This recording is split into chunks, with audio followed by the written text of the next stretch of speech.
David at Nob. David went to Nob to Ahimelech the priest. Ahimelech trembled when he met him and asked, "Why are you alone?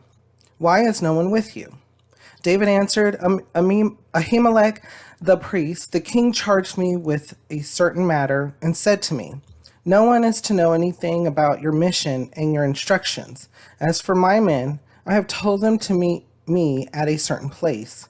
Now then, what do you have on hand? Give me 5 loaves of bread, or whatever you can find." The priest answered David, "I don't have any ordinary bread on hand. However, there is some consecrated bread here, provided the men have kept themselves from women." David replied, "Indeed, women have been kept from us, as usual whenever I set out. The men's things are holy, even on missions that are not holy. How much more so today?" So the priest gave him the consecrated bread, since there was no bread there except the bread of the presence that had been removed from before the Lord and replaced by hot bread on the day it was taken away. So, in quick reference as to what's going on here, so now we've brought in David. So, we were talking about Saul and how Saul was anointed and became king, and he was ruling Israel. Not exactly how he was supposed, according to what the Lord wanted him to do, but he was still leading Israel, and he had met David because David was someone who was very brave and had extraordinary faith in the Lord to defeat Goliath and help Israel defeat the Philistines. And so then David also played the harp or played the instrument. I can't remember if it was a harp or a lyre, but he would play an instrument and sing to or play the instrument and for Saul to calm Saul. But Saul, just out of jealousy and rage, wanted to kill David. And so there were many of times that Saul wanted to kill David out of jealousy, because Israel loved David because of his conquests and how he was as a his character.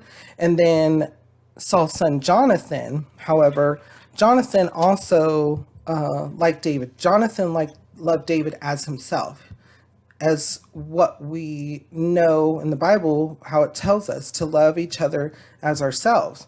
And so Jonathan really didn't believe that his father wanted to kill or harm or even kill David. And so he set up a test.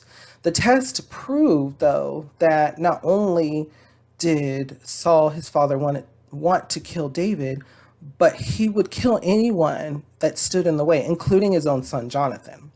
And so now David's on the run, you could say. David's kind of trying to stay away from the kingdom, because he knows if he goes back there, he'll be either executed, ordered to be executed, or killed by Saul himself. So that's where we are currently. And currently, David has a group of men with him because he was leader of the military, or part one of the leaders of the military, and so he had men that were probably loyal to him, and so he was going around at this time doing deeds truly to help Israel without really no one knowing. And in this case, him and his men basically were hungry. And so David knew that they could find food at in a like a tabernacle or a someplace where a place of worship. And so that's what they stumbled upon. And so David is asking the priest to go ahead and eat the food because he believes their mission is holy. What he's doing is walking in the way and is holy. So that's a little bit of background and as to what's going on, and being bringing past to present, generalizing it, such as, do we get in a time? Do we each have a time where we're kind of in a retreat, where we are seeing things not go as planned or not go very well, where we're placed into the defensive, whether it's an argument, whether it's in daily life, whether it's in someone seriously wanting to harm you or harm your reputation or harm your what you do as in your job. There's a lot of things here that we can take as a good example and take a look at and to see how it ends up with David. And so, with that, what kind of thoughts or feelings come to your mind when we go over these passages? How does it make you feel and what does it make you think?